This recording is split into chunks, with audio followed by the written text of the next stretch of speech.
Turned by Upamecano!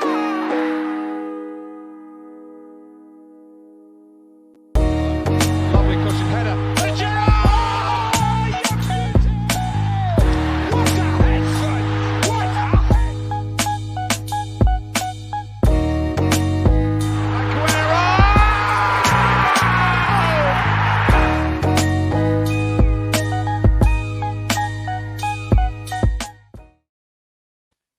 Hello and welcome back to the Premier League Trio podcast. My name is Haider and I'm your host as usual today. I'm delighted to announce a new show today with only two, unfortunately, today. Unfortunately, Paulie has personal sort of reasons, so he can't be here, but I'm joined today by Ciaran and Joe. Ciaran, how are you doing today, mate? I'm doing excellent. How are you today, mate? Mate, I'm so excited because this is something that's sort of just come out of the blue in the last sort of day, but we've got a new show, Red Devils Talk. And I might as well bring in my next guest, Joe. How you doing today, mate? Yeah, I'm all right. Thank you, mate. Nice to be on the other side of it, sometimes hosting with you and sometimes on shows. But yeah, here we go, mate. We've reached a total agreement to get a new show going, haven't we? So let's go. I can't wait. Here we go. Absolutely. It's just something different, isn't it? Like, you know what? We all have similar views. And I think what's nice is that we can all talk about United in a constructive way. Because I think at the moment what you're seeing on Twitter is there's a lot of anger towards particularly the ownership. I think there's a lot of anger towards the manager in some quarters. There's also a lot of anger towards the people that don't like the manager. So there's just the fan base is so split. But what we really want to do with this show is we want to talk once a week, and we just want to bring you honest, well-constructed, well-researched views on a range of topics. So today, look, there's an obvious place to start, and that's Donny Van De Beek. Joe, how excited are you about Donny Van De Beek? I know that you wanted to do a little bit of a song and dance, but go on, do it. You gotta get a little bit scared. Donny Van De Beek, Van De Beek, Donny Van De Beek. I feel better now I've done that, mate. No, I'm having a great day, mate. No, I'm super excited about it. I think I've talked about this already. I think it's one of those signings that United fans, they've called for it, and it's almost as if the board have seen what the United fans have called for and they've gone and done it. And it's a promising sign for the rest of the summer, mate. But I think there's probably a lot of people out there that don't know much about Van De Beek, and hopefully we can inform them a bit today. But so they're obviously a bit skeptical about it. But I think when the guys see him in a United shirt, I think they'll appreciate that we've got a good signing on our hands. Yeah, so I'm buzzing today, mate. Yeah, absolutely. I think it's something which has come out of the blue. And for me, look, we know we've been speaking to them since January. And he's been on our radar, and it's something which has been sort of in the works. But with Real Madrid pulling out and Barcelona seemingly not able to afford it, for United to sort of, wrap this up in pretty much 24 hours, I would say, from when it was announced that we were interested and then to actually get the total agreement, Ciaran. That is impressive, isn't it? Considering we always talk about the board and problems there, but the board has done pretty well, haven't they, to wrap up such a good signing for such a reasonable fee? Yeah, it's something that we are not expecting from Woodward, especially when you compare it to last season, where it probably took about a month to get every single transfer done, I always took it as probably it was around June time that we were talking about Dan James. July was Wan-Bissaka and August was Harry Maguire.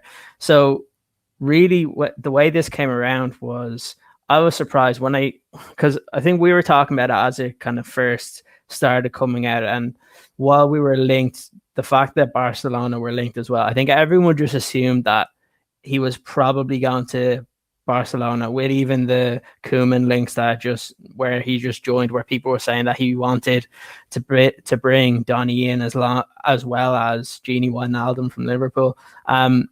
The one thing, thinking back on kind of the last few hours on this, it reminds me of when that interview came out just when lockdown started between Gary Neville and Solskjaer, where Solskjaer said that they could take advantage of certain parts of the market. I think a lot of people forget that, because while it's been a slow start, people were very angry at what was going on, that it didn't seem like there was a lot of activity after the Sancho. But then this is something we don't see a lot, where within the space of 48 hours, a deal's done. I don't think we've seen this really since the kind of break out of Twitter, because now we hear every little moment of a transfer deal. It reminds me of back when we signed Van Nistelrooy. You heard about it and then suddenly it was done. I think we mentioned it, was that I thought it was a too smart a deal for United to actually do, because it's one of those where we're linked with him, we're linked with Grealish. Grealish was the 70-80 million, and yes, well, he's a great player, and I've always liked him, even though he's a traitor to all Irish people out there. But I would say that this deal just made too much sense. For me, he's just as good as Grealish, and I think he's more adaptable in terms of he plays many different positions. But we'll probably get to that soon. But again, I just think it was a no-brainer, really, when you can bring in a player of his quality for £35 million. I think it turns out to be. I think there was no way, if there's a chance to get that done, that it had to get done pretty quick, especially with some of the links today saying that Tottenham, Paris Saint-Germain, all of them were coming out asking about him. So I think it was the right move just to get this over the line and get it quick, especially with even when we think of what if Pogba has to kind of stay away from the team for a few weeks. It might be an easy way to let Pogba recuperate and let Van de Beek even start the first game of the season. Yeah, mate, absolutely spot on. Joe, have you got anything to add to that? I mean, when we look, we were on the transfer show together, obviously, on All for United, so I never really get to actually hear your view on the ownership of the way we do our strategy. So just talk to me, because obviously, my views are very strong. I think that although we've been very swift with this Van de Beek deal, we could have got this done very early on. It was a very reasonable price for a very good player, for a player who has excellent potential, who's very versatile. We'll go on to that later on the positioning. But, you look at the situation that United are in terms of looking over at Chelsea. They're making a lot of transfers and they're being very efficient with their work. We could have got Van de Beek done 3 weeks ago. And look, it is still the board's problem. People have very short memories, don't they? United go and sign an extra player and then they forget, and they just completely forget. And then same thing again next summer. It's that vicious cycle where we don't sign anyone until about September, and then the fans again are on the Glazer out, and then next thing you know, new shiny signing, and they forget.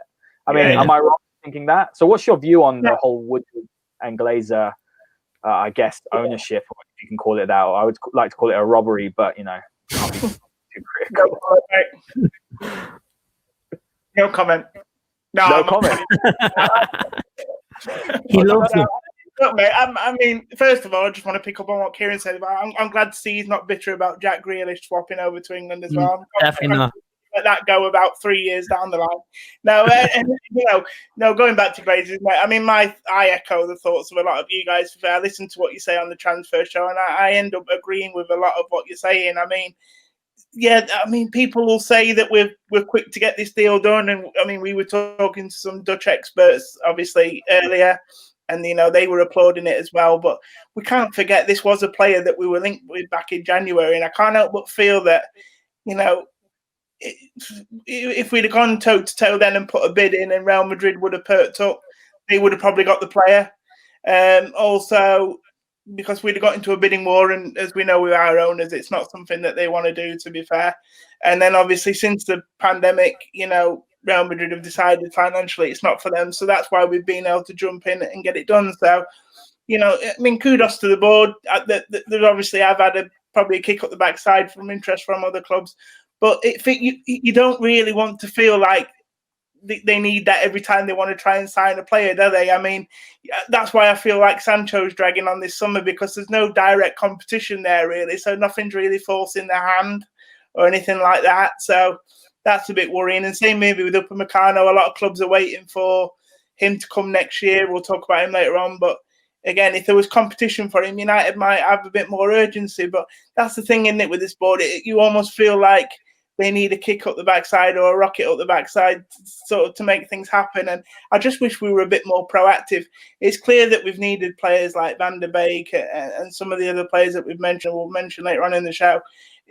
But it feels like we're only stimulated by moves that other clubs make. And I just wish that we were more ruthless. We identified players that we wanted, and then we just went out there and did it without needing a push from elsewhere, if you know what I mean. Yeah, spot on. It's that thing. I feel like we're very reactionary. I feel like for the first time in years, though, it seems like we have got a strategy in place. If you look at the players we brought in, they're fitting a certain profile. In the past, we'd have probably gone and got a Douglas Costa, but that would be an absolute disaster. You look at another Alexis Sanchez. Look, Douglas Costa about 3-4 years ago was a very, very good player. Excellent dribbler. He can impact the game. But the problem is, one, his age, two, his attitude, three, his numbers of look, that's all the three reasons why we shouldn't sign someone like that. But it does seem like we are moving towards a better player. But for me, I completely agree with you, Joe, that it's this idea that we're relaxed. I mean, come on. This is a summer which is unprecedented. We had football going all the way up to August. Then we've got a small window where we can bring players in. I know that training hasn't started yet, but you want all your players there so the manager has the most opportunity to work with what he's got. You know, he can integrate them in quickly. You could easily have Sancho, Van De Beek, and let's say a left back like starting come September, the first game against Palace. And that's the thing that frustrates me, that Chelsea will probably have Havertz in there. They'll have Werner starting, obviously. Ziyech looks like he's injured, but he'll be another one. So, yeah, it's United's way. Unfortunately, we probably will get most of the signings done, but it's that waiting around. But look, let's go on to Van de Beek as a player. Can I just add to that, Haider, quickly, and just say that obviously, this idea about, with United being relaxed, it's almost like an arrogance as well that I find hard to sort of stomach. It's an arrogance that they feel like they can wait for these deals and players will wait for them. But I think they need to get real and understand that there's a lot more sort of exciting prospects out there now for players. It's not just Man United. We're not the sole option for players who want to go and play for big clubs. There's plenty of other big clubs out there. There's plenty of more successful clubs. So they just need to be a bit more on the ball and not so relaxed. And, we've seen it they put a couple of briefings on Sky Sports over the last week or two suggesting that they're relaxed about their transfer activity this summer. Well, they shouldn't be relaxed about it, Get it done nice and early, because it's not about just getting players in early to appease fans, but we've got a football season starting in 3 weeks for us. It's imperative that we get players in training and playing pre-season games to learn the style that Solskjaer wants to play, because there's no doubt about it. It's different from the Man United football we've seen over the last 6-7 years. So it's not going to be easy for a player to come in and be like, oh, right, yeah, this is how United play, because I'm a United fan and I'm looking at it sometimes and I'm not 100% sure about exactly what they are trying to do. So whatever they are trying to do is obviously quite complex, and this is why you need players in early to sort of pick it up and learn in training in pre-season games. Yeah, it's absolutely great. Got anything to add to that? Yeah, I think the problem that we have is the process by which the negotiations take place. You've mentioned it before, all the different channels we have to go through before we actually sign a player. I think the one thing we've improved on since Ollie has come in is the people actually deciding on what players to buy is what's working. You see some of the players and you can see the reasons behind it. So you see the reasons behind Wan-Bissaka. You see the reason behind Maguire. You've seen the reason behind Bruno. You've seen the same for Van de Beek. Even for when you're talking about when we were linked with Grealish or we were linked with Sancho. And if it wasn't Sancho, we were linked with Coman. We've been linked with Upamecano. The actual profile of the players works. The problem is, I think the negotiators that's where I think the relaxation comes in, where they feel like we can wait, we have money to spend, we can wait until a team needs it. But what they need to remember is this isn't like during the period of when Alex Ferguson was the manager, where if they went in for another Premier League player, it was almost guaranteed that he would come to Manchester United. Because at the end of the day now, players don't just leave because they want to play for a club. They leave because of money reasons as well. Because you can see it now with the likes of Allen and James Rodriguez going to Everton. They can pay the money just as if it was Arsenal or Liverpool or Chelsea. So I doubt that James Rodriguez or Allen about 2 or 3 years ago were thinking, the team I want to play for is Everton. At the end of the day, it's like, if you're going to be too relaxed, players aren't going to be afraid to not join you. It was the same for Richarlison when he went to Watford and he was excellent. He was linked with bigger clubs. He was linked with Chelsea. He was linked with Man United. And the team that went in and showed interest very quickly in him was Everton. and he's gone there. And yes, he'll probably eventually move on, but he wasn't planning on just waiting for one of those big clubs to come in, because the way transfers work now are completely different to what it was kind of 10 or 15 years ago. Because of the TV money, everybody has money. It's not just going to be, well, I'm going to wait because I think Manchester United are going to come in. To a certain extent, you can say that for like the Bayern Munichs or Real Madrids, because there's a bit of an aura in those leagues around them. But in the Premier League, everybody's popular now. So a lot of foreign players, they want to come to the Premier League. It's not just, I want to go and play for Manchester United. I want to go play for Manchester City. It's, I want to be able to play in front of well, obviously now it's not in front of crowds, but in terms of having the viewership, they want people to be able to watch them. And whether we will like it or not, it's not so much a TV deal we have here, but it's a TV deal you see in the United States. The amount of money that the networks there, I think it's Fox that have, or NBC, that the amount of money they pay for the Premier League is ginormous, is much bigger than what they get over in England. So a lot of these players, a lot of like even their sponsorships, these big companies are from America. So they want those kind of, that's why they want to be able to play in the Premier League. It's to a certain extent why they want to be able to play in the Champions League, because the Champions League is on TV over there. The Europa League, while you can find it, isn't as readily known. Like, it's not on the likes of ESPN, or I think I was talking to one of my friends over there and they were looking for the Europa League semi-final for United, and I think it was on like ESPN Deportes instead of like being on like the main channels. So things like that, that's what a lot of players think of now. It's not just the club. Yeah, you make a great point. You got to look at Rodrigo de Paul, that's seemingly on his way to Leeds United. Leeds, yeah. Leeds, and he's been linked to Juventus. And when was it a case at Leeds who've just been promoted? Look, Bielsa has a massive play to it. What a fantastic manager. That is what you call managerial pull, not Frank Lampard signing Kai Havertz, Timo Werner. Because you know what? I'll tell you what they're looking at. They're looking at that 250k a week in their bank account. So this is the point. And this is another thing as well, that you look at Man City, and I've said this many times, and it is painful to say, or even Jurgen Klopp. When would Thiago have ever thought, and we'll talk about Thiago later, but when would he have ever thought about moving to Liverpool, to go and live in Liverpool, when he could probably go and play for any midfield, any team in the world in any midfield? He'd probably start. He's looking at Jurgen Klopp and thinking, that's a manager who I want to play for. That's a managerial pull. And I think what United, this is not a criticism against Ollie. He's done as well as he can with the tools that he's got.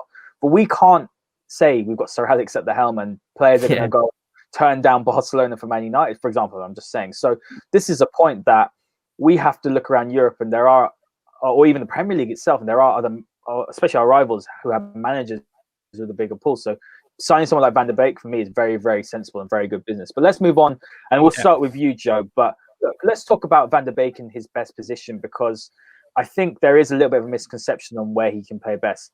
One thing he does have is versatility, and we have seen that he can play further forward, he can play midfield, he can also play sort of box to box. I mean, there are talks that from certain fans, they think he can play defensive midfield. I'll ask your opinion there. But looking at his time at Ajax, 40 goals and 34 assists in 159 games is a phenomenal return for a player who broke in only 4 years ago. Something that I've picked up on is his injury record is phenomenal. You look at it; he's played over 30 games since he's made his debut. So that's very, very good news for United, because we have too many players that sit on the injury table. And for me, what I've noticed, he's a big game player, and you see he scored goals against Spurs, obviously, on that great run that they had. He scored against Chelsea last season, and he scored against Juventus in the Champions League. So it shows that he can do it in the big games. What I am most sort of impressed with, actually, is the reaction from not only his fans, but also ex-players. You saw Bergkamp speak very highly of him, and you saw also, sort of his own teammates speaking so highly of him. And I think that's fantastic, because United want to bring good characters into the club, and forgetting all of his ability, because we know he's a brilliant player, but the fact is that he seems like a humble lad who's going to work hard. He isn't coming for the money. He's coming because it's Manchester United. We're still a magnificent, prestigious club. So for me, all these things tick the box. But talk to me about where you see him playing and where he's best, because I think a lot of people are thinking that we're going to play a three-man midfield with him, Pogba and Bruno. Yeah. Well, It'll depend, mate, and it'll change, I think. And this is another beauty of this signing. I think he gives United versatility. He's almost like 3 players in one for me. So I've said before, United's midfield looks a bit like a 4-1-1-1-3, if you know what I mean. It's weird sometimes. It almost looks like Bruno's playing behind the striker.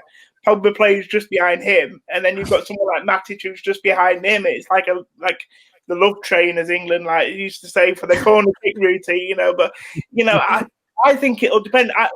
We talked a little bit earlier on. I think in the games next season against the teams in the lower half of the Premier League at home to Old Trafford, I think from what United have done this season, and people have seen how dangerous we are both for counter-attacking and when we have possession of the ball, I think you'll see a lot more of those teams next year sort of set up to sort of almost like they did in the Fergie days, where they'll come to Old Trafford and be grateful of a point rather than coming to Old Trafford and thinking that they can beat us. I think we've enhanced our reputation a little bit. So in those sort of games, I could see us playing a Pogba, Fernandes and Van De Beek sort of midfield 3, because I think in a game like that, Van De Beek could set up as a CDM. I'm not saying that he'll play there, but he could do that. And especially if we improve the defence as well, I think you've mentioned that before, then I think definitely scope to do that. But then United will have to be careful, because when they play the bigger sides, the likes of Liverpool, Man City, Chelsea, with that midfield, you would think that it might be a little bit too easy to get through. So I think United will have to think about how they set up. It might be that Matic comes in for one of those 3, whether it be Van de Beek, whether it be Pogba or Fernandes. Probably either Van de Beek or Pogba would miss out. Could you think that Fernandes is shooing for every game as long as he's fit? So I think it all depends on who we play against. But I think predominantly you'll see him either be in the sort of 10 or the 8 role that sort of Pogba. I know Pogba wears number 6, but he sort of plays in the 8 sort of role. So I think it'll be one of those 2 roles. And to start with, he might rotate with those guys while he gets used to playing for the club. But don't be surprised if this lad sooner or later, is a regular starter, and it'll be up to people like Pogba and Matic to make sure they up their game, to make sure that they can get in above him, because I think he is that good and he's got that kind of potential. Yeah, absolutely spot on. I think something that's frustrated me today, and you saw Danny Murphy, he's clueless as they come, but you saw him on TalkSport. I know you guys have seen this as well, and he's saying, why are United signing another midfielders, Bruno and Pogba? Well, mate, and this is the thing that frustrates me. You see so many pundits who don't bat an eyelid that Chelsea, after signing Kovacic, they have Mason Mount, they have Ruben Loftus-Cheek, they have Ross Barkley, still have Jorginho, who's a £50 million player, N'Golo Kante. They've got so many midfield options. Yet they're going to go and buy a generational talent in Kai Havertz, a phenomenal player.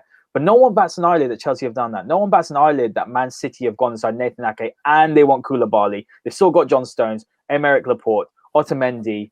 They've still got Fernandinho who can play there. Eric Garcia, I know he looks like he's going to leave. But no one bats an eyelid. United, though, they go and try and buy and improve their depth and try and bring someone in who can actually challenge Pogba and Bruno for their spots.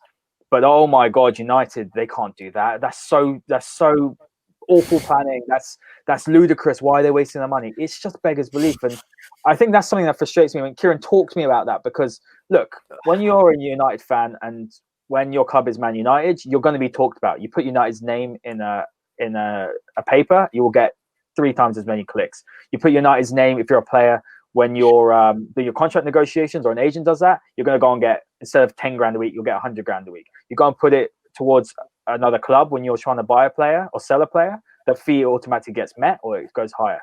Man United sells. So how frustrating is it for you when you see these sort of things? Are you just too bothered? And do you see Van de Beek being able to challenge both Pogba and Bruno for a starting spot? Because he has some qualities actually that I think Bruno does lack in that number 10 position, and namely those runs to the box. I think Bruno doesn't do that enough, and I think actually Van de Beek's a better passer than Bruno.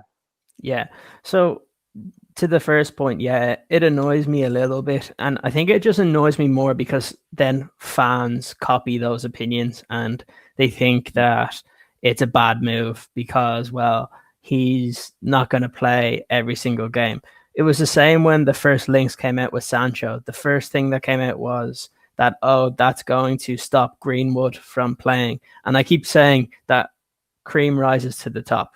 So the best players will always get to play. At the end of the day, Fred played 42 times for Manchester United last year. So there's plenty of game time to go around. What I would say is that it's important that we're able to improve the squad. It was the one thing that people constantly were battering Solskjaer for, is that, oh, he's not making any changes. Well, the reason why he's not making any changes is because he doesn't trust the players that are on the bench. Now, the only way to do that is if you either bring someone that is good enough to both play, but also if they're on the bench, people aren't too mad about, or you go and you bring in someone that can take somebody else's place that you do trust, and then they're on the bench, or someone that gives you more versatility. And that's what I think they've done with this signing. Like, we were forced into kind of playing a very similar formation every single time. And let's say if we continued with that, where would he play? Yeah, I think the most obvious is you'd play either 8 or 10. The one thing what you mentioned is that I like about him is he does get into the box. I read somewhere that in the past season he had 200 plus touches in the box when Bruno had 70 plus. So you see, that's the different side of it. But also his passing is excellent. He is kind of that, I would liken him to the way Carrick used to play. While he could probably play in the defensive role, he's not. He's more of a passive defender where his kind of intelligence will get him in the right positions. Where you could probably see him if we were playing a midfield three is, like Joe said, in those smaller games, maybe if it's 0-0 at the 60th minute or 65th minute, whether he has come on or if Fernandes or if Pogba's on the bench, you might see all three of them come in, and because you might only have to worry about the counter attack, which you'd be hoping that the defense would be able to kind of deal with. By having him in and not having, let's say, Matic in there, you have three players in that midfield that are able to break kind of a low block, and that's what you're looking for. Even him with Pogba both playing in a double pivot, that's what we've been kind of looking for the past couple of seasons. That we've said from the start when Pogba came in that he needs other players in the midfield around him, and now suddenly when we have other players around him, there's a problem. Now, the one thing that I like is the fact that he gives us the chance to play different formations depending on who's available. Like, if we signed Sancho, we probably do stick with a 4-3-3. But let's say if there's a game where one of the wingers isn't able to play, let's say Rashford's injured like he currently is now, it might be a chance to play a diamond, and you might play with split strikers. And then you could actually have Pogba and Van de Beek. You could have Bruno moving up forward, or if you wanted, you could even have, if you wanted to have a more defensive mindset, you could have Matic in there. But there's no reason why he wouldn't be able to play a large proportion of games. The one thing I like is his versatility, because he has played the 6, the 8, and the 10 for Ajax. Where he's been most useful is normally when he's played the 10, where he's been a little bit more advanced. But what I like is the way when he was very, very good at Ajax, probably 2 years ago when they got very far, he was around creative players. So he was around the likes of Ziyech, which we have players that kind of play in that way. When you see Bruno, even you can say Martial to a certain extent, he's very creative. And the fact is, if Martial was coming to get the ball, often we would have Rashford running in behind, but Mason would stay still kind of on line with Martial. If you have, let's say, Bruno passing it into Martial, and then suddenly you have a darting run from Donny Van De Beek going in, then you're just creating more problems for the defense. And that's what you're looking for. Again, the more better players in the team and the more that they can work together, the better it is as a United fan. We shouldn't have a problem with somebody coming in and challenging. I doubt City had a problem when Bernardo Silva was coming in, or when Riyad Mahrez was coming in, even though the likes of David Silva, Raheem Sterling, Sane were all in there. They're all playing at the top of England really at that time. But nobody complained when Mahrez was brought in. No one complained when Bernardo Silva. They're just like, these are excellent signings for City that are just going to make them stronger. And that's what we have to get back into the mindset, that we need to be having people challenging for every single position. It's the same thing with the strikers. We shouldn't just be happy to, like, every time I see us linked with a striker and there's people saying, why are we linked with all these strikers? Well, it was the same reason why we were linked with strikers with Fergie. Like, we had the likes of Rooney, Ronaldo, Tevez, Berbatov, Hernandez. Like, the reason is because in one game, maybe what Berbatov is doing isn't working. So Tevez might be able to break through the attack. Maybe it's not working for Tevez. So Rooney's the one that does it. It's not working for Rooney. And then you have somebody else coming in. It's all about options. Not every game is the same. We've seen it this year that when there's a more open game, that's where you actually see the likes of Dan James coming in, because when there's space, he's very good. But when you're playing against a low block, it's not a smart idea for him to play, because one, he's not good enough on the ball right now. It's to a certain extent with Rashford as well. His touch is a little heavy at times, but if you're playing and you're counter-attacking, you want Rashford being on the wing because his pace kind of brings defenders over to him, which gives more space to the likes of Bruno, Martial, Greenwood. And that's what we saw when we came back from lockdown with all those options available. The reason we were putting away teams was because they couldn't focus just on Martial or just on Rashford. They're having to deal with Pogba, Bruno, Greenwood, Martial, and Rashford. If you're able to bring Van de Beek into that as well, and that's just if Sancho or someone like that happened, what defenders can't then double up on players, and that's where you start getting the chances. That's why you see Man City get so many kind of tap-ins, because they can't just have two players on Sterling or two players on Sané, or because then if you do that, well, then there's Kevin De Bruyne. Okay, if someone says, oh, we're going to double up on him, okay, well, then what are you doing with Aguero? And then if you're saying, okay, we'll put someone else on him, what do you do with Bernardo Silva? It's the more options you have to break a team down, the better it is. Obviously, against the bigger teams, you probably don't play the three together because you do need a bit more stability. And that's where you'll see a Matic come in. But again, let's just say we are playing in one of those games and we're losing 1-0 to City. And really, if there's only 10 minutes left, there's no harm in playing three of them, because if you concede again, you're losing the game anyway. You may as well go for it.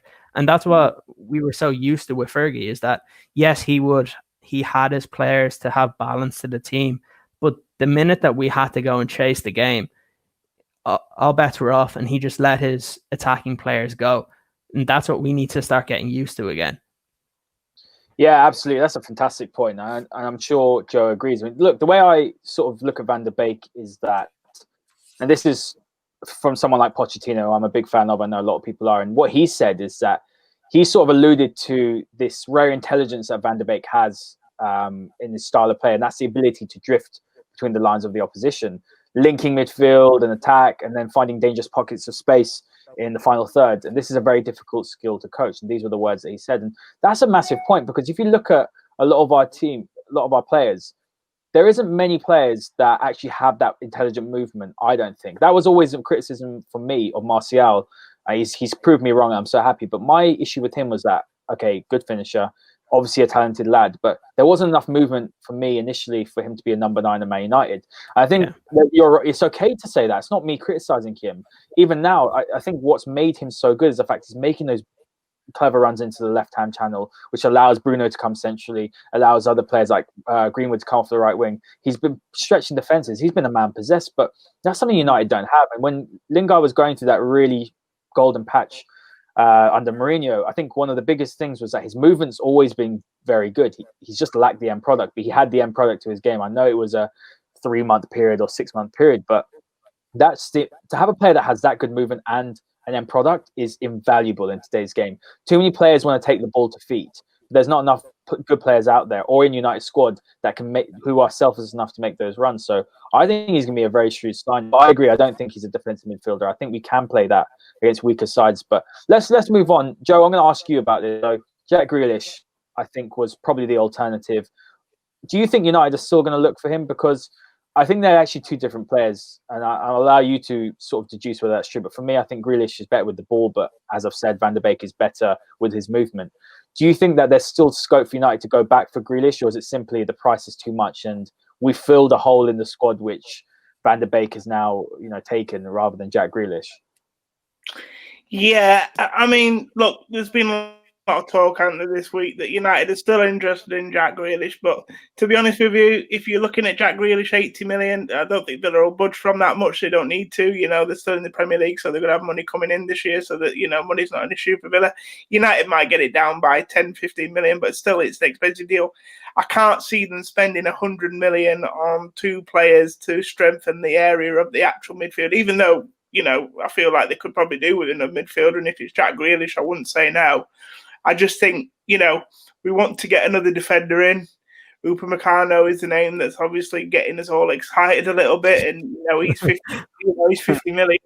If you can get Upamecano for 50 million or Jack Grealish for 50 million, as much as I rate Jack Grealish, and I've said to you before, Haider, I'm so curious to see him play in a good side with other good players. I'll always be curious until I've seen that. Maybe we might see that a little bit in the England team if he gets a game, but I'm doubtful whether he'll get much game time with England because he's only been brought in, obviously, to replace Rashford, who's injured. So I think, there's obviously players in front of Grealish at the moment, but I would like to see him play in that England team. But yeah, I think if they could spend, even if they could get the Grealish deal down to 50 million, which I think the only way they could have done that is if Villa had got relegated. I still think if you get Upamecano for 50 million, that's an area of the team that would be more wise to spend that money on, or even another central striker. We've also been linked with, other central strikers this year, people like Jimenez, and obviously we were linked with Werner before he went to Chelsea.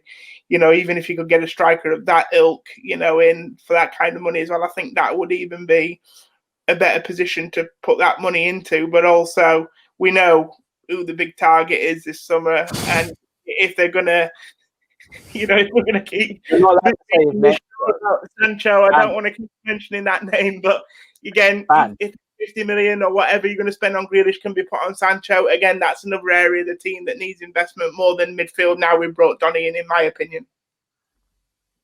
Yeah, no, I agree with that. Look, it's a difficult in the background, mate. Sorry. I've tweeted a few times, and look, what I don't like is the disrespect towards Jack Grealish. His price tag, it's a bit like Maguire. They don't choose their price tag, right? Villa are entitled to ask for whatever they want for Jack Grealish, okay? Yeah. And this is a point. People complain, someone said to me, I tweeted out saying, I'm so impressed with the way Ajax, his board has acted, this whole transfer and the fans. And then someone tweeted, this is just beggars belief, someone tweeted, unlike that scummy club Dortmund, because they won't sell their player for less than what they want. And this is a problem. We have our fan base that think like that. So, Dortmund are more than entitled to ask for 120 million euros for Jadon Sancho. One, they don't have money problems. Everyone's like, they made a loss. Yeah, but for the last 5 years, they made a profit. That profit, if anyone knows anything about money, business, finance, that profit is, that profit helps them. The loss is absorbed into previous profits. That's just logical, right? If he was a United player, how much would we want for him? We want 120. We want 150 million for Paul Pogba, mate, and you could argue that he's not as good as Jadon Sancho. So I don't see how United fans can moan about it. In my opinion, I just think if Jadon Sancho was our player and Real Madrid wanted him, we'd want 120 million plus from Real Madrid. Simple as that. Yeah. Sorry. I'd agree. Yeah, look, just add it. It's just at the end of the day, in the marketplace, it's a player's worth to whatever someone's willing to pay. So if someone is willing to pay that amount of money for Jack Grealish, well, then Villa are right to do that. They'll put feelers out there, and they're not just going to come in and say it's 80 million. They might have a team that's interested in 50 to 60 when they were very likely to get relegated. Now that they're not, well, why should they accept for the same amount? When Nathan Ake got sold, what was it, for 45 or 50? They're well within their rights to say, well, Jack Grealish should be more. He has more of an impact on the game than Nathan Ake did. He was one of the most creative players in the Premier League. Like, at the end of the day, and the one thing that I hate is that people that were celebrating this deal just because it's not a British passport. Like, at the end of the day, if you don't want British players playing for Manchester United, you probably shouldn't be supporting Manchester United. Because at the end of the day, it's what I always get annoyed at when people. I had a conversation with someone yesterday about them slagging off Brandon Williams because he's not good enough, and I was saying to him, it's his first 6 months in playing senior football. If you had the same idea about that with Cristiano Ronaldo, you would say he's not good enough for Sporting, because while he came to Man United for 12 million, that was longer than just the first 6 months of his career. And I think we have this idea that people are so obsessed with the transfer window that they feel like if Ollie brings in an English player, that it's just because the Glazers didn't go out and spend money on a Galactico. While at the same people will be saying, well, we want Jadon Sancho, but again, it goes against what they'd be believing. Now, the one thing I always said, I think we spoke about it before, Haider, is that I still don't think Paul Pogba is going to be here for a long period of time. He could well sign a new deal, but it wouldn't be a surprise that he signs a new deal, and in a year or two, when the money comes back for teams, that you see Real Madrid or Juventus come in for him. And then let's just say if that was next year and Madrid offer the money that we wanted, and then what happens if Villa get relegated? You could then put Van de Beek in Pogba's position, and then you have your additional midfielder in Jack Grealish. Sometimes teams have, or they look at these deals, and while it would be nice to do it in the current window, they actually move it along for the next window or the window after. What people don't realize is Ollie wanted Jadon Sancho last summer.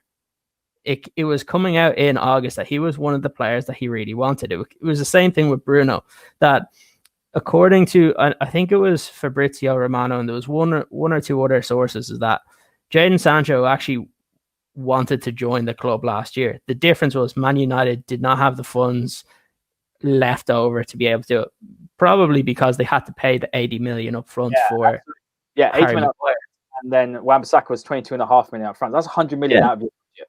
Then COVID hit.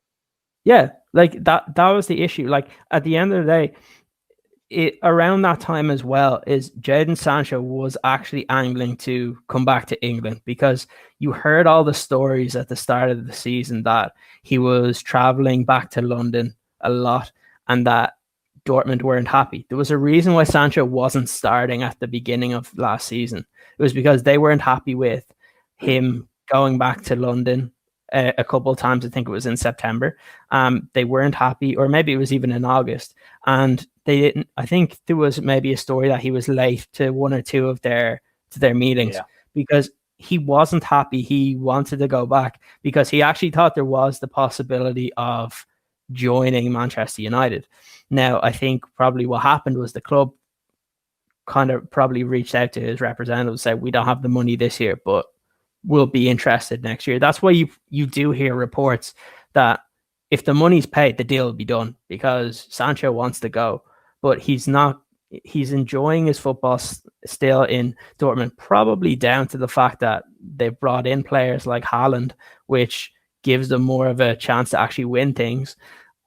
But there's not, at the end of the day, if United somehow can agree on a structure for a deal this year for Sancho, it's going to be like this Van de Beek deal. There's not going to be a long drawn out process to get personal terms done. It'll be done pretty quick. So I think it's going to be one that I think we're going to have to wait for anyway, because it might be where we have to wait until we sell a couple of players. There's been so many different rumors. Like obviously now the likes of Romero, Grant, all them will have to go, because there's no way any of them stay with Henderson and De Gea there. We've already seen, which we'll talk about with Upamecano, that there are reports that really the only defenders that Ollie's happy with at the club seems to be Maguire and Lindelof, because even the likes of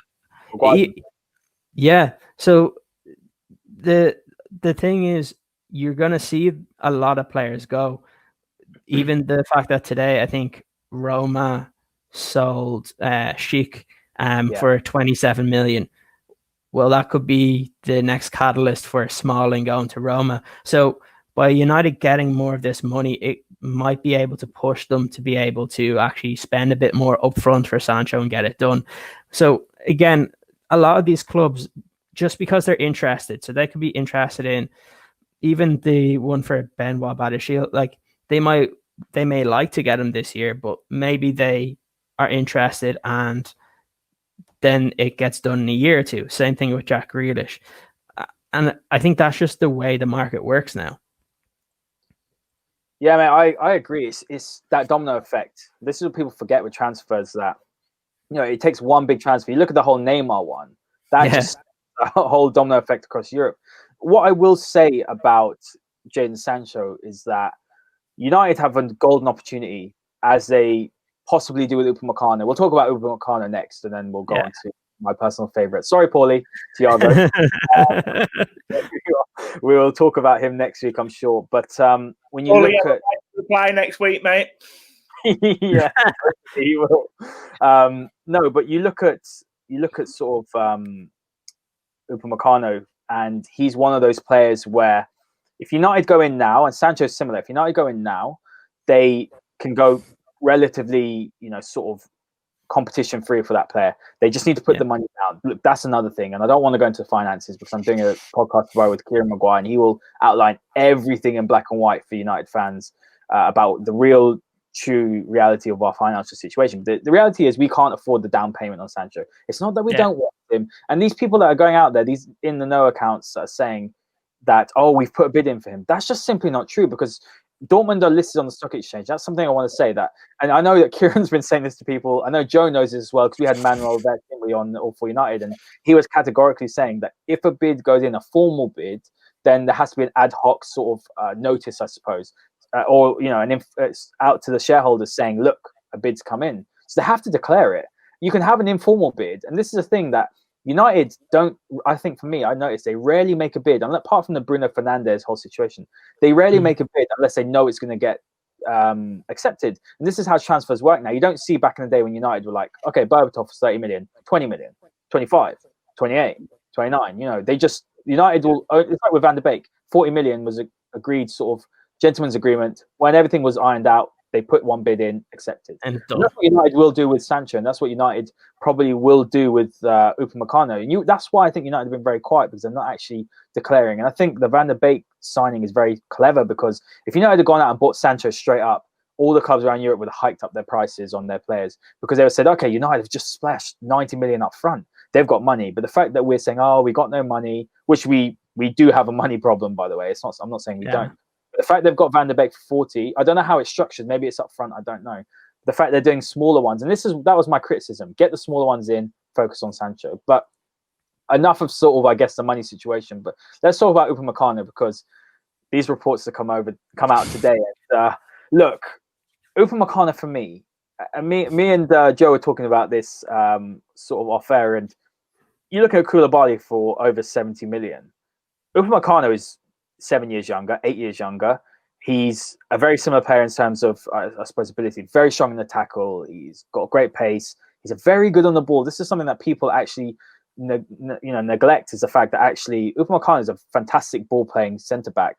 He plays in a Nagelsmann team. They play out the back. They're all about good footballers in key positions. Upamecano is the right age profile. He is beyond his years in terms of quality and, I think, development. 21 years old, he could be United centre back for 10 years.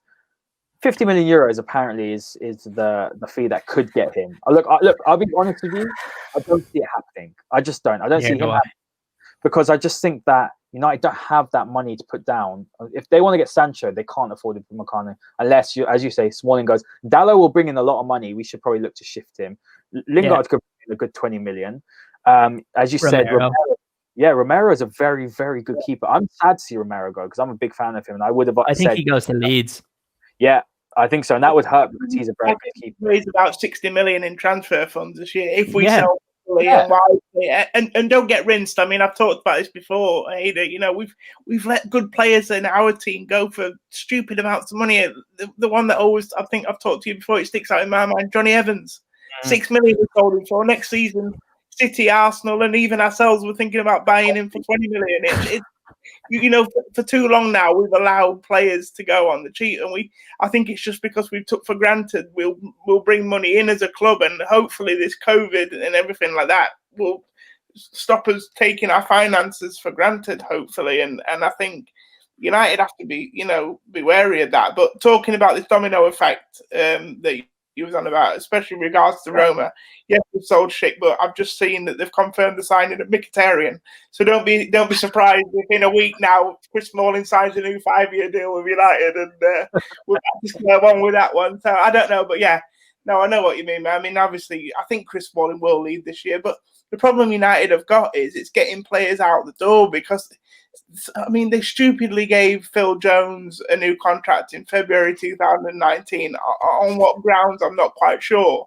And he's on the type of wages that just aren't going to fit the wage budget and the wage structure of a championship club. And that's, as far as I'm concerned, where he belongs, if you know what I mean. So I don't see how, it's not going to be so easy to get these players out. So, and I think reports coming out today with regards to Upamecano, this idea that Solskjaer now will actually try and sign players before he sells, because he probably realises it's not going to be easy to get these players out of the club. It's going to be a slow process. We may have to settle for 2 or 3 leaving in this window and then maybe 2 or 3 more in January. But United, I think, slowly starting to realise that they can't sit around waiting for players to leave when other targets could be gone. And, there's a fear with Upamecano as well. Like I said to you off air, he'll be about £13 million cheaper next year with his release clause. If we take, for example, RB Leipzig will accept a £50 million bid this summer. If we wait till next year, he's got a £37 million release clause. That's £30 million cheaper. But like we said about Jadon Sancho on the transfer show before, Haider, you can't wait for these to make these deals happen. The problem is when players become cheaper, especially if they have good seasons, it doesn't matter how good of a season Upamecano has next season. If he has a worldy season, that release clause still stands. They can't change it if he becomes a 9 out of 10 player, having been an 8 out of 10 player. And it'll just bring all the massive clubs to the negotiating table. There's already talk that Bayern Munich have some sort of agreement with RB Leipzig that they can take Upamecano next summer anyway. So if United want him, like Sancho, they have to do it now. Yeah. No, I could not agree more. I've got nothing to add to that. That's exactly the situation. I think if United go in and pay more than what the release clause is for next season, straight up they'll get the player. And we'll talk to he's going for that release clause next year. There's no way he's staying at RB Leipzig with that release clause.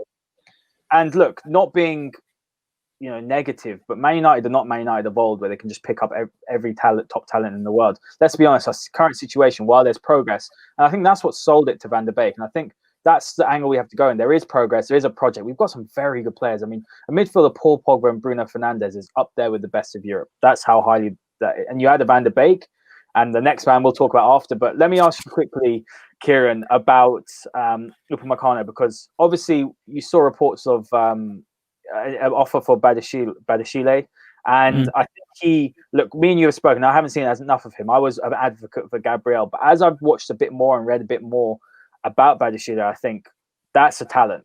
Very raw, but he is exactly the profile. He could go on and be that left-sided centre back. But he's gonna, for me, I don't think you can learn on the job. The only way it would work is, look, he could come and slot right in, but if Upamecano is available for maybe, because Monaco aren't going to let him go for less than 25 million euros. They're going to want Martial money. That was the rumor. I reckon 40 million euros. If you're putting 40 million euros to a player who's probably 2 or 3 years behind Upamecano in his development, surely just go and get the near finished product who's going to be even better playing week in, week out at a top club like United. Yeah, I think there are levels to this. Upamecano for me should be the most sought after centre back in world football, because he has the ability, as when we talk about the likes of Koulibaly, he's just as athletic as him. He's whatever it is, 7-8 years younger, and you could see in the Champions League there's a calmness about him as well. He doesn't rush into his tackles. He's a smart player. Personally, I think when you look at the two centre backs that United have been seriously linked to, it doesn't shock me, because it's the kind of profile that I would see United wanting in a centre-back partnership, because you have Upamecano, who predominantly would be on the right side of a centre-back partnership, but then you do look at Benoit Badiashile, and it reminds me of before, when I was really annoyed that Madrid signed Rafael Varane instead of United. And that was at a time when Ferguson was very close to signing him because he wasn't ready to start, but you knew he wasn't far. Like, while Benoit he's raw, yes, but those abilities that he has and kind of his athletic traits is exactly what Solskjaer is looking for.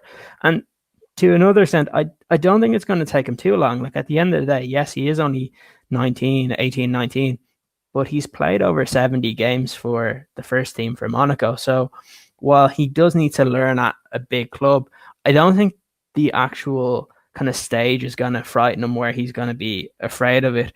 I think while he is that bit younger, and it would be better if he was maybe the third player in kind of a center back rotation, where if you had the likes of Upamecano and Maguire playing, if you had him to where he could come in the certain games, give Maguire a rest, give Upamecano a chance to kind of take a break, that would be the perfect situation. But again, he's that type of player that I see that if you don't sign him in 2 or 3 years, you don't get the chance to sign him.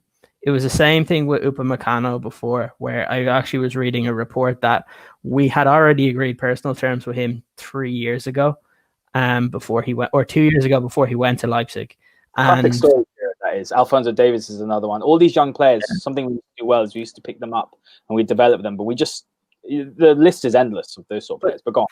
But that's the reason why, even if we have to spend that little bit extra money on Benoit Badiashile, because again, like you, I don't actually think Upamecano will come, because for me, I think that one, Leipzig will want to keep a hold of him. Two, I don't think if Solskjaer is not convinced that a couple of the players will go, he will be still talking to the board and saying, how much do we need to be able to get the Sancho deal done? I think they want to get that one done last, personally.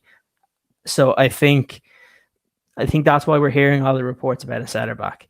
But what I would say is, even with the release clause, there's still two ways around that. He was willing to sign a new deal so that he wouldn't go for free next year. There's nothing stopping him signing another deal to increase the release clause. We see it happen in Spain all the time. And it goes back to kind of what we'll probably talk about next in Thiago, where Liverpool don't want to pay this 30 million euros because he would have been free next year. Well, if somebody else spends that money, he's not going to be free next year.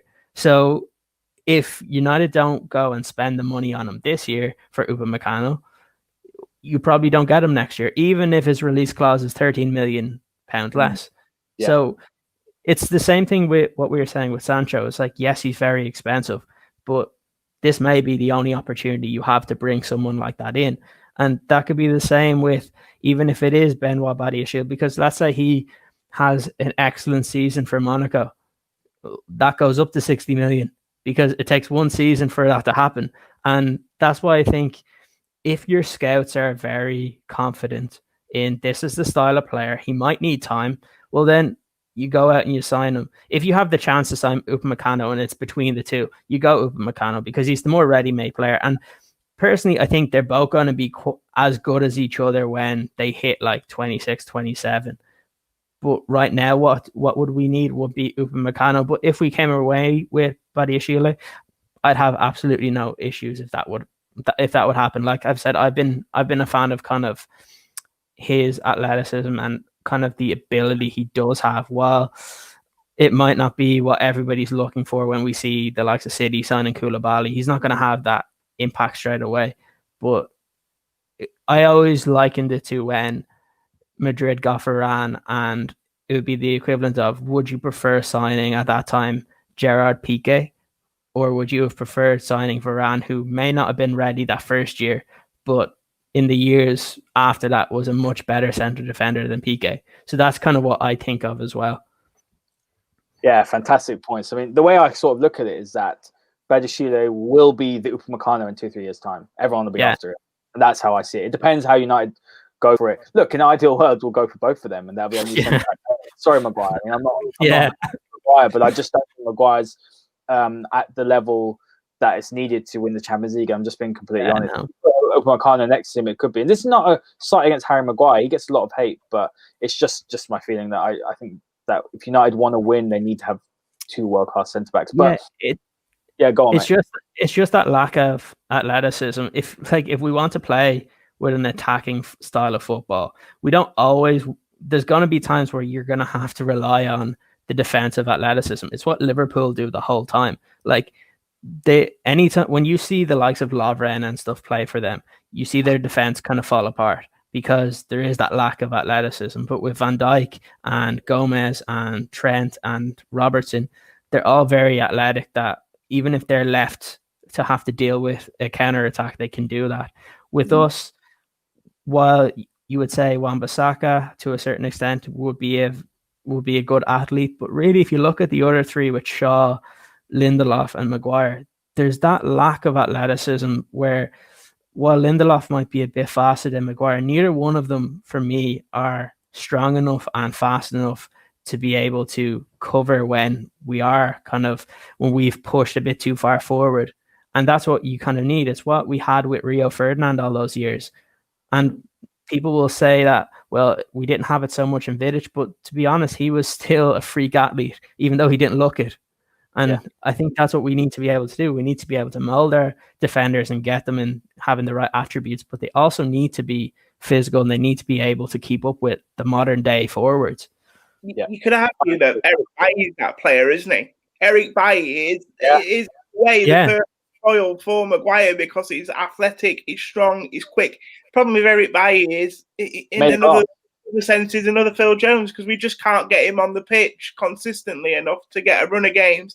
But I've always maintained that since Maguire come in and I could see the flaws in Maguire's game, I've always said that Bailly would be the perfect partner for Maguire, but he is too injury prone. And to be fair as well, because he's not had a run of games to build that confidence, I do always feel like Bailly's got one in him as well, which is obviously a bit of a concern. But I do think that's because really he's not being able to have a settled run in the team. And I feel like sometimes when he does play, he's just over eager to impress and to try and stake his claim. He looks a bit on edge and that sort of transmits into his game and he makes me nervous a little bit. I'm not going to lie. Yeah. But no, I agree. That's because of what he's gone through. But I think he is the man for Maguire, to be honest. But we have it there, but we just can't trust his injury record. Yeah, I've that feeling with Axel. He's the guy for me. I don't know what happened because whatever injury he's been going through, I know because from people that have said close to the club that it's been a lot of niggling injuries that have happened because I thought that when he was going to be starting, I think it was the Liverpool game that he had to pull out of. Really from then, he just disappeared from the squad. And what I always liked about him is if you saw him early on, even to a certain extent at Villa when he played for them in the Championship, he has that captain mentality, which we do need. While Maguire is our captain, he's not the vocal captain on the pitch. And that's what you need. And that's why I've always been an advocate for Axel. But again, if he can't play, like it's the one thing that they always say in lots of sports that the best ability is availability. So if you're not there, it doesn't matter. Yeah, true. Completely agree. And let's move on to the last topic. I'm going to merge them together, guys. We've got 7 minutes left. But look, there's reports emerging of Thiago, and I just wish Paulie was here because then, we could actually hear him say that Thiago would be a good signing considering Van De Beek, but sadly he's not here, so we can talk about it next week. Hopefully when Thiago is finally wearing this beautiful shirt. But look, my view on Thiago is that when people are talking about Van De Beek playing in that deep role, for me, it doesn't really work unless you're against small teams, but you could play Thiago in that role. That's the player you want who can build. I think it's funny because for a long time, people think that defensive midfielders should be a destroyer. I've seen Ndidi mentioned, Thomas Partey mentioned, very, very good players. Yeah. But for me, and Declan Rice is another one. But for me, I've always had doubts about Declan Rice, and my views changed because I think he's got better. And when I've watched him, he's very athletic, but he's Chelsea bound. Thomas Partey as well, very athletic. And I think if you can play an athletic defensive midfielder, I think you'll see Pogba going further forward. I think Pogba's staying deeper just because Matic is very immobile. But I think when you look at United's options there, I think we need a ball-playing one. I think we need a Michael Carrick, because when you're looking at how a lot of the top teams are building their attacks, their defensive midfielder is a deep-lying playmaker. Their centre-backs are ball-playing. If United put someone in there, in DD, as well, they're going to get fleeced for about 80 million quid, which is not worth it. Yeah. Nothing. But when you look at that position, Thiago plays that in a double pivot with Goretzka now. Goretzka goes forward so much. Thiago plays in that position. Obviously, behind him, he's got a very good defense. But you bring a Upamecano in, you can play Thiago there with a Pogba. That's my opinion. But look, let's get to nitty-gritty, because I want to couple this with Fred. And we'll start with you, Joe. And I'm conscious not much time left. But Thiago, obviously, is very well known. He wants to go to Liverpool. But Liverpool simply don't have the money at the moment. I couldn't dig up what I was going to show you guys yesterday about Liverpool's finances. But essentially, what's been said is that Liverpool's owners, I think, invested in a lot of property around the stadium. I don't know why, but apparently, obviously with COVID, the money's now tied up in there and they don't have enough money to spend. And they Beautiful also... down there, mate. Beautiful part of the world. I don't blame them. Not been...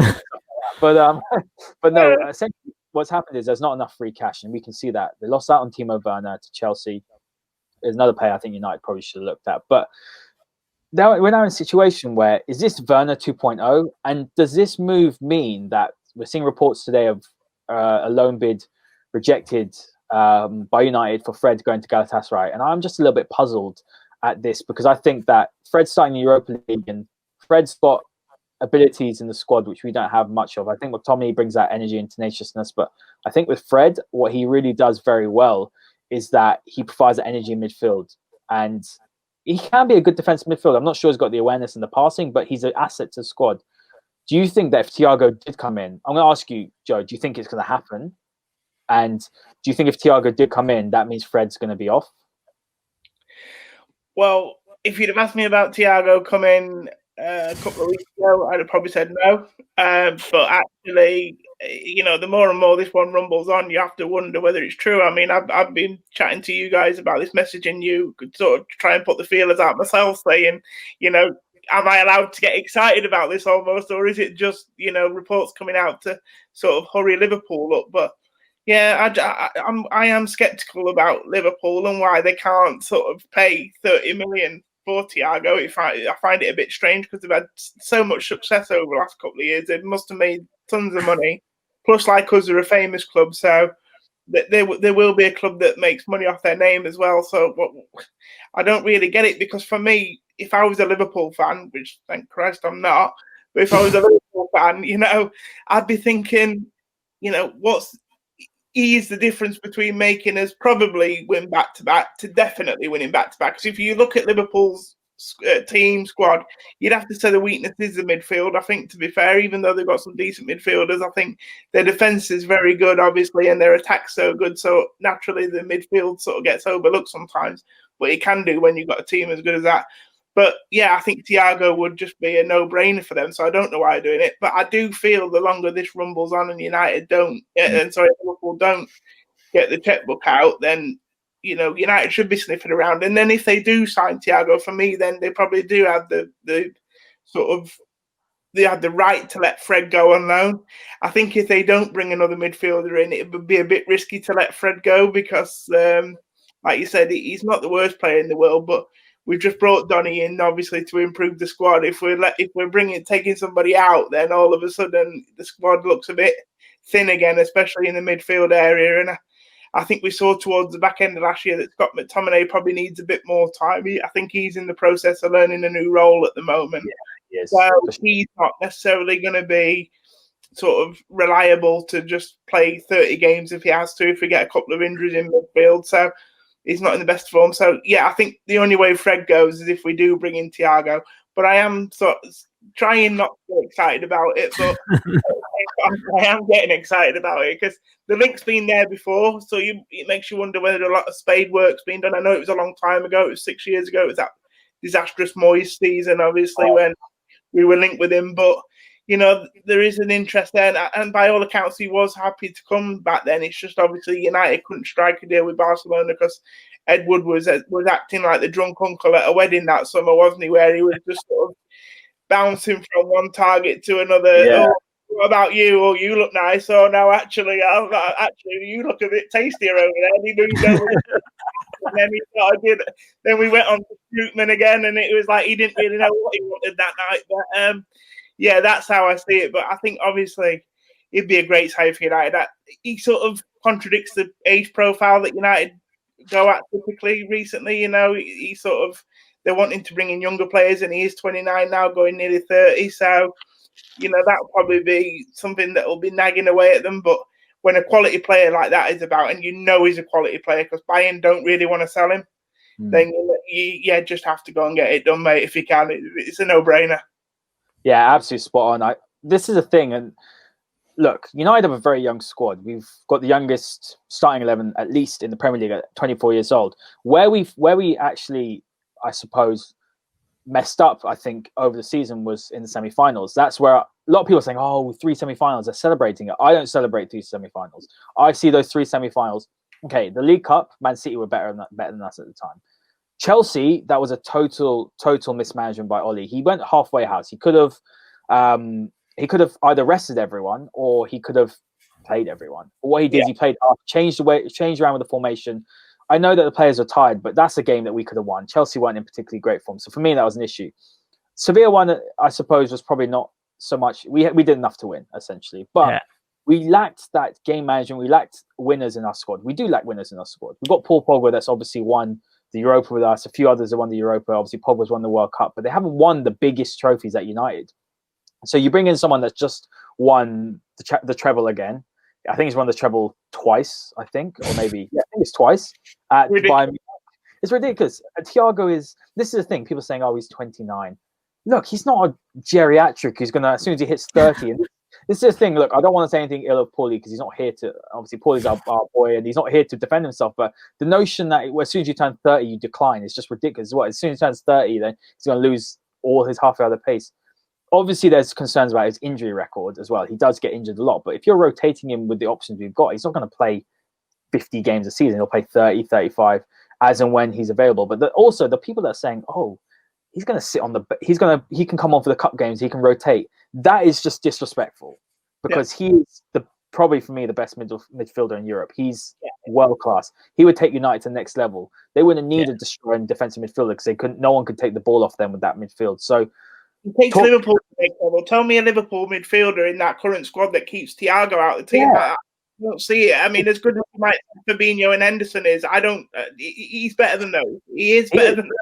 I can't have around those two guys. I appreciate what they've achieved in the last couple of years, but they've been aided, like I said, mate, by a fantastic attack and a fantastic defense. You can bypass the midfield. And a world-class manager. And a world-class... and a great goalkeeper as well. So this is why I want to ask you, Ciaran, before we wrap up. I'll give you the final word. And I agree with that, Joe, completely. But Thiago's available. And this is someone that's told me this. I'm not going to say who, but I spoke to someone who's fairly connected with Liverpool. And we know this with Klopp. He's got an issue with tapping players up. And I said this to you guys on the group chat yesterday. Klopp has an issue. We did it with Van Dijk, and he's done it again with Thiago. It's quite clear Thiago's been tapped up. Halfway through lockdown, we were talking... Sorry, the restart, we were talking about Thiago to Liverpool. I mean, how does that happen unless you're talking to the player? So Bayern Munich apparently are very upset, and they've quoted Liverpool £40 million. So they're not going to be able to afford this. And they've quoted another team in Europe. I believe it might be Juventus. It could be Barcelona. I don't know. They've quoted them 10 million less. Surely Man United just go in and seal this. They can just put the money up front. Van de Beek and him for 70 million. That is the Grealish fee. That is just sensible. But do you think it's going to happen as time goes on? I do believe Christian Falk has said that, and he's very close to Bayern Munich. Man United's interest is very concrete. It has been for a while. Do you worry that he wanted to go Liverpool and that, we're going to United is obviously his head's not in it? Or do you think that's just rubbish and we have to get him? Do you think it's going to happen? And should we let Fred go if it happens? There's 4 words that stick out of my mind. And it's all the way back from 2013. Nos vemos en Manchester. What he wrote before. This is in English, mate, if you don't mind. Can you do it in English? So basically that we'll see you in Manchester.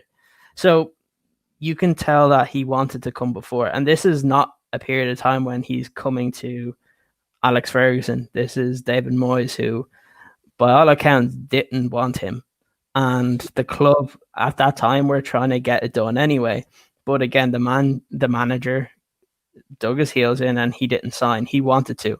The idea that he's 29 and it doesn't fit the profile. He was 22 when he left Barcelona and he wasn't starting every game for Barcelona. So it's not like it's a Wayne Rooney type deal where he's playing so many games at 16, 17, 18. He wasn't. He was rotating in with Xavi and Iniesta and Busquets. So like he wasn't playing week in, week out. He's developed into probably the best midfielder, probably other than, if you're going to say, Kevin De Bruyne in the past couple of years. But he has that where you put him in the team and he can have that Bruno effect where you put him in and you don't have to worry about him. He could play if he stayed fit. He could play every single game. But if you still have other options, you don't have to have that happen. What I would love is that he would be perfect if we were planning on playing that kind of split striker diamond where he could sit back, and that kind of period of time when Paul Scholes came back and he played a little bit deeper, and all he did was he was kind of that quarterback where he was just pinging passes from right to left and it just became very easy on him. Thiago's the player that I think I was the most angry that didn't sign for Man United in the past kind of 10 years, because it was one where he wanted to come. The board wanted him to be there. My assumption is probably that deal was probably trying to get done when Ferguson was there, and it was at a stage of his contract at Barcelona that they didn't want him to go. So I think timing really affected that one, because if we think of if Thiago was in the team the last 10 years or the last 7 years, sorry, and it would have fixed so many different issues. If we were bringing in Pogba at the same time, we would never have had to have that conversation where Pogba has to do everything by himself. If we're thinking of a three in midfield of Thiago, Pogba and Bruno, there's no midfield in world football that can even go up against that. And I know Liverpool fans will start talking about how Henderson's great. I'm still convinced that the FA made a mistake and they said it was Jordan Henderson that got player of the season instead of Dean Henderson, but that's another day. But again, yeah, I think he's the perfect. When it comes to Fred, I'm a fan of Fred. I think he is that kind of rotation player. He gives you that bit of energy.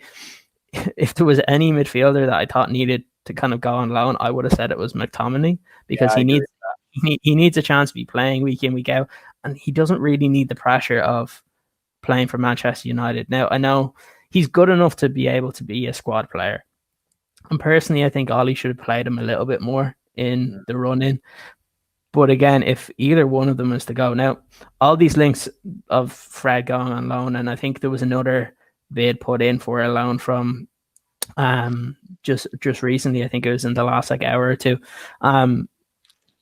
I would say that if we weren't close to signing someone like Thiago, that the club probably wouldn't even entertain deals in that sense. So it probably tells you that this link with Fred, that there is still a possibility that we sign Thiago. And it's like the more you drag your heels, it's like working for any company. If there's two companies that are there and one has kind of been saying, oh, we want you, but then when it comes to actually paying up and they're dragging their heels, but then there's another team or another company that comes in for you and is offering you all that money, then they're saying, we want you, we're showing this to you, we'll give you all this, we want to make you a corner or a cornerstone into our team.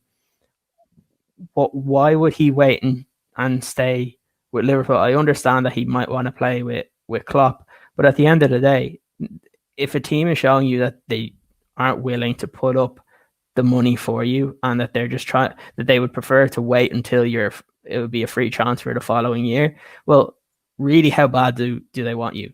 There's no reason why Liverpool shouldn't be able to get that deal done. And like what Joe said, the longer this goes on, I think the more chance United have. I always said if it gets to the end of this week and that deal still isn't done, I think it opens the gates for everybody else to go in and sign him. And there's no reason why it wouldn't be done. I guess the good thing as a United fan is that he wanted to come here before. So it's not like he doesn't like the club. So if Liverpool still aren't getting that deal done by the end of the week, and maybe if they have to sell a player beforehand, that might give Man United the opening to sign him and get that deal over the line. And then if you had Van de Beek and like you're saying, and Thiago for the price of Grealish, like they're the type of signings that we've been asking from this club for the last 7 years, which we just haven't seen. I completely agree.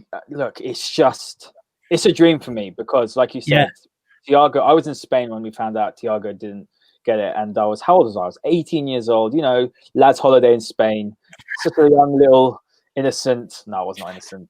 But anyway,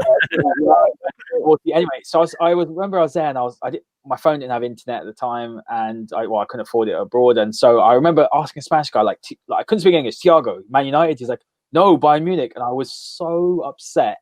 I was heartbroken. And, think about how much difference he would have made to Lenny. But Joe, I'll give you one last word before we wrap up. I just want to ask you quickly, Haider, was he saying this to you while he was bashing your legs and you were trying to tell him, who do you think I am? Or is it, I do you know who I am? The bar up somewhere, mate. I wouldn't be a bit surprised, mate. To be honest. Luckily, people when they see me, they're like, "Oh, we don't know who you are, so it's fine. You can come in." I've got nothing to offer. Sorry, what were you gonna say? They recognize him from the beard. Yeah, that's true. No, but what I was going to say was that I think Man United have a huge opportunity here to fix an area in their midfield which has been a problem for me since Matic has left. I think Carrick has left. Matic has been brilliant. I love Matic. I wish Matic was 4 or 5 years younger because Matic is he's a very technically gifted footballer. Just because he's big and he's a bit slow, like people don't realize his positional sense, and that's why Fred McTominay haven't been able to come back in. It's no surprise that as Matic has played more, United's clean sheets have gone up and their victories have gone up. McTominay and Fred don't have the positional awareness yet. And I agree with Ciaran. I think maybe moving McTominay to go on loan, because for me, when he came in, he just didn't look right. And I think he's one of those, I fear he needs a run of games to hit his top form. If he needs that, then I'm not sure United is the right place for him because I don't think he's technically gifted enough to start for a title-winning side. It's no disrespect to him because we had the likes of Darren Fletcher, but Darren Fletcher was a very skillful player that people overlook. So what I will say for the last word, because we're now an hour and 20 minutes, boys, and I could talk forever, and it's great. What I will say is that I agree with you guys. As it goes on further, I honestly don't think Liverpool can afford Thiago. I think the Fred links are rubbish, if I'm being honest. Even if Thiago comes in, I don't think he'll go. But what I will say is that it hinges on Wijnaldum. If Wijnaldum goes to Barcelona, then Thiago goes. Yeah. So anyway, boys, do you have anything to add, Joe? The only problem is as well is that Barcelona, Wijnaldum, they've got bigger fish to fry at the moment with Messi, and if it's hinging on that, then that could be a stumbling block for Liverpool. But another name in that defensive midfield, which we'll talk about another time, don't rule out completely, N'Golo Kante. For me, as a DM especially, he would fit that role brilliant. We have done business with Chelsea before, so it's not stupid or ridiculous to think we could. And for some reason, there has been whispers this year that Chelsea could be looking to sell. So I find it strange because I think he's one of the best in that position. But Chelsea, and all that, you know what I mean? He's a funny one. I don't know whether you get a chance now. What I will say on that last point, I saw reports today that Brozovic swap, because obviously he's surplus requirements. They're probably looking at Finale to Milan.